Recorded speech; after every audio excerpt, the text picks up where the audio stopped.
Oh hey, welcome back to my channel. I know I did something different, but what else is new? Okay, so I achieved these finger coils on my hair.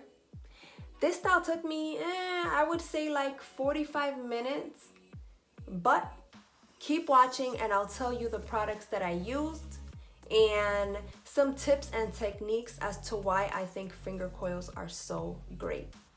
Don't forget to follow me on Instagram and Twitter. Peace and love.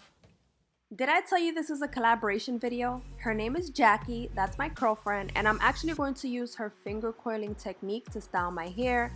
We'll be using Dollarcurlclub. I will specifically be using their leave-in conditioner and curl defining cream on top of the Denman brush that she likes to use for her hair.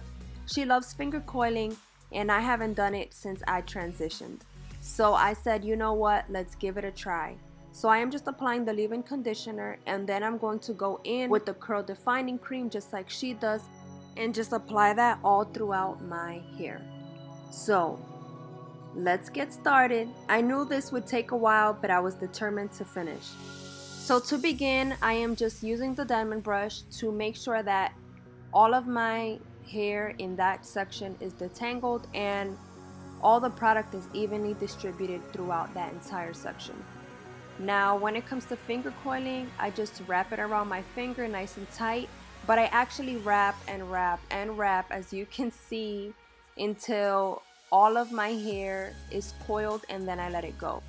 Let me tell you guys, the first time that I did finger coils on my hair was when I was transitioning. I will insert some pictures, and this is just such a great style to not only train your curls if you're transitioning, but it is a great protective style in the sense that you add these finger coils to your hair and you really don't have to worry about much manipulation during the week until you are ready to restyle, separate, or take them out.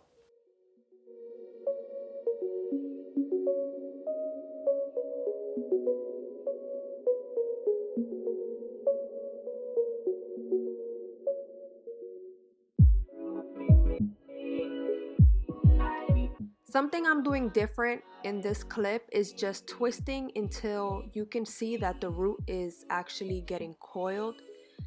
I am starting my finger coils at the ends, but you can also start from the root if you'd like. It all depends on the look that you're going for, but I am leaving the roots untouched in the back, more so because I want to be able to pick for volume. So throughout my hair, there are some sections where the root is tightly coiled, but for the most part, a lot of them are not. And that's just my personal preference for this entire look. And now that half of my hair is done and looking nice and juicy, I will not allow you to sit there and watch me do it all over again. So let's just skip through it, shall we? And now my hair is officially done.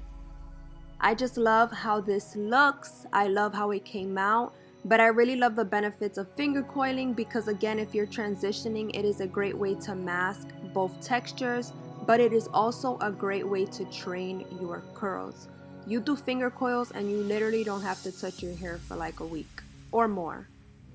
And this is the finished look.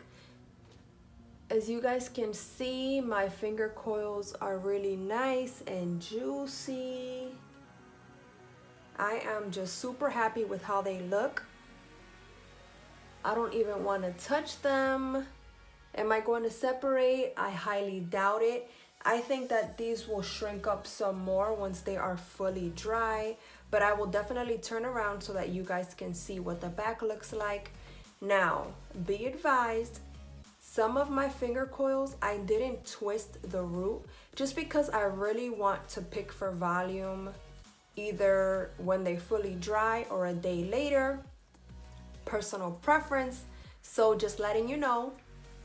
But just like you guys can see in the front area, I did do my best in finger coiling up to the root. So I think that this style is super cute. It's something that just gives you a different look, and I really do hope that you guys try this hairstyle.